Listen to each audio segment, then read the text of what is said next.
What makes any home insulation work is its ability to trap air. It's just millions of tiny air cells that have the ability to trap air.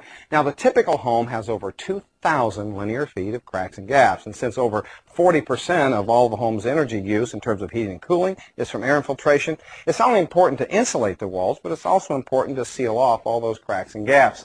Now, it's one thing just to put insulation in the wall, but it's important that when you're using insulation that you're able to fill up all the voids around all these pipes and wires. That's one of the beauties about a foam insulation. It has the ability to penetrate in behind all these wires and pipes and do a good job. For example, here you can see daylight coming through here and over here around these pipes, and we're going to be showing you how you take foam insulation and fill all those voids. Now, you may be wondering just what is this stuff? Well, let's go outside and take a look at what this stuff is and how it's mixed together. 55-gallon drums.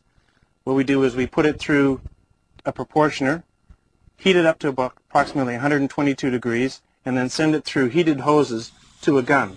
And that's where the two chemicals meet at the tip of a gun and then are sprayed applied into the wall cavity and expands in about 10 seconds to 100 times its volume. Let's go take a look inside and see how this is installed. The installers will install it in every other cavity as we go along, and you'll see that it expands out beyond the stud cavity. So any excess material has to be shaved off smooth and flush with the stud cavity, and then they'll come back in and fill every other cavity. Now, there's water used in the mixing of this, and does that water leach out into the building materials and cause any problems? No, actually, the water is the blowing agent, which causes the foam to expand, and it's an exothermic reaction, so all of the water is used up in the process, and there is some heat that's generated, and when they install it, you'll actually see the steam come off the foam, really? And that ensures that nothing is left in the product in the wall cavity. Okay, what about fire? Is there any issues about fire? Well, the polyicynene is rated as a Class 1 fire product, and that means that it doesn't contribute any fuel to a fire. In actual fact, it will not sustain a flame. Now, what about attics? You can use this to spray up inside of attics as well? Yeah, we can spray it right onto the roof deck, and the product will adhere and not delaminate during thermal cycling, or you can spray it right on top of the ceiling. And when you're spraying it on, you don't have to worry about this dropping off or anything? It holds up pretty well? No, it will adhere to all the substrate, and you don't have to worry about it coming down immediately or ever. Now, what about off-gassing? Do we have to be concerned about the chemicals that this releases in the atmosphere? Is it going to have any impact on us?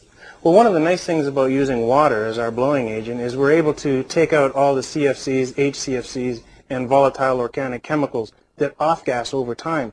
So in actual fact, once the product is installed in the walls, it's inert and there is no off-gassing. Oh, that's interesting. It looks like there's a bit of an art on how to apply this to really get it to mold and fit in behind all the pipes and wires. Well, there is definitely. You don't want to put in too much, nor do you want to put in too little. And what you really want to do is make sure that you get in behind all of the electrical outlet and encapsulate all the pipes. And what we have here is your typical wall section.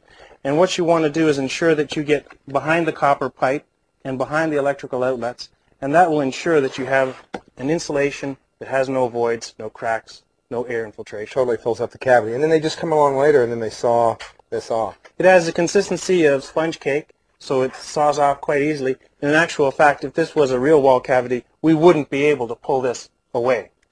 So in summary, you want to install this insulation just like you would any other product in terms of making sure that there are no voids or gaps or cracks in the insulation, making sure that it's not compressed, and making sure that the insulation is in touch with the air barrier both on the exterior and on the inside of the wall.